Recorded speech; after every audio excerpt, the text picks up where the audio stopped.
আসসালামু আলাইকুম রহমতুল্লাহ বারকাতুহু। এখন কথা বলবো ডিপেন্ডেন্ট অ্যাডাল্ট রিলেটিভ যারা রয়েছেন, অ্যাডাল্ট ডিপেন্ডেন্ট রিলেটিভের ভিসা কিভাবে হয় সেই ব্যাপারে কথা বলবো। তবে এই ব্যাপারে মোট 3টা ভিডিও করব, কারণ এক ভিডিওতে আপনাদেরকে ধারণা দেওয়া একটু কঠিন। অ্যাডাল্ট রিলেটিভ এটা তো আপনারা বুঝতেছি। Applicant must be adult over age of 18 এবং applicant must be either parent হতে পারে, গ্র্যান্ড প্যারেন্ট হতে পারে, চাইল্ড সিবলিং অফ স্পন্সর হতে পারে, and aunts uncle and cousin are excluded, অর্থাৎ এরা পড়বে না। Aunt uncle cousin excluded. এখন যেটা হচ্ছে, এই যে 3টা ভিডিও করব, প্রথমত যেটা হয় লিগেল টার্মে ডিপেন্ডেন্সি কীভাবে, এটা খুব কঠিন অ্যাপ্লিকেশন করা যায়।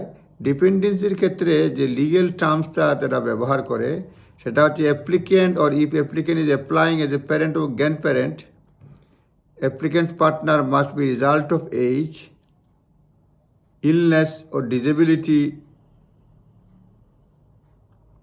require long-term personal care to perform everyday task. যিনি আসবেন তার বয়সের কারণে ইলনেস, আমি দেখেই বলছি, or disability require করে long term personal care to perform everyday task. Long term personal care লাগে। সুতরাং শুধুমাত্র এই পর্বে ডিপেন্ডেন্সি মানে কীভাবে হয়, কী কারণে প্রুফ করা যাবে বা করতে হবে সেই ব্যাপারে বলছি। অ্যাপ্লিকেন্ট ফর এন্ট্রি ক্লিয়ারেন্স, সে যদি অ্যাপ্লাই করে প্যারেন্ট এবং grandparent, applicant partner must be unable to obtain, applicant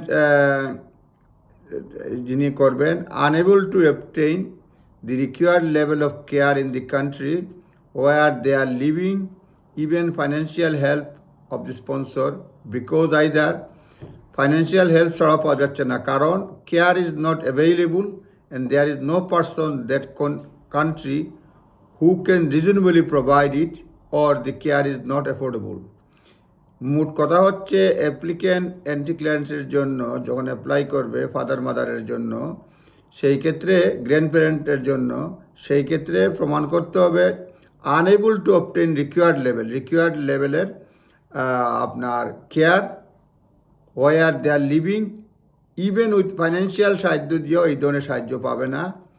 R care is not available and there is no person in the country reasonably যারা প্রোভাইড করতে পারে, ওই দেশে এমন কোনো লোক নাই তাকে রিজনেবল প্রোভাইড করতে পারে।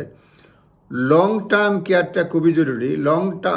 No definition of long term personal care to perform everyday task immigration রুলসে। সুতরাং difference of personal care is to be distinguish from medical and nursing care. Medical এবং নার্সিং কেয়ার থেকে আলাদা would appear to mean that care has to provide it personal rather than example support provided by medical aid. Personal help to লাগতে হবে। The personal care, in other words, care provided by another person, care provide করা হয় another person, এবং the personal care must be required long term. এই personal কেয়ারটা long term দরকার rather than temporary or transitional basis. A further provision of care must be necessary in order to individual may perform everyday task, এবং ওই লোকের everyday টাস্কের জন্য দিনের মানে প্রতিদিনকার কাজ করার জন্য এই কেয়ারটা দরকার। এভরিডে টাস্ক ক্যান কী হতে পারে, get by in daily life, think about washing, dressing, cooking, feeding, cleaning, shopping, exercising, going outside or even companionship. এইসব বিষয় এভরিডে টাস্ক, এইগুলির ক্ষেত্রে আপনাকে প্রমাণ করতে হবে যে এইগুলি কাজগুলি করার জন্য কেয়ার দরকার এবং টেম্পারারি না, লং টার্ম, এবং কেউ মানে তারে কেয়ার করার মতো লোক নাই। Unable to obtain required level of care in the country where they are living. Required level of মানে নাই, ফেসিলিটিস নাই, required level of care where long term personal care needs establish. যখন long time personal care establish, নেক্সটটা হলো কি establish করতে হবে adult dependent unable to obtain required level of care, সে রিকোয়ার্ড লেভেল অফ কেয়ার আনতে পারবে না।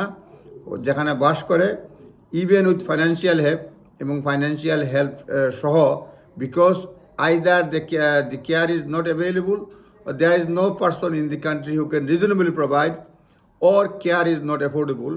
রিজনেবলি প্রোভাইড করা সম্ভব নয় এবং কেয়ারটা অ্যাফোর্ডেবল না। সুতরাং এই বিষয়গুলা আপনাকে করতে হবে।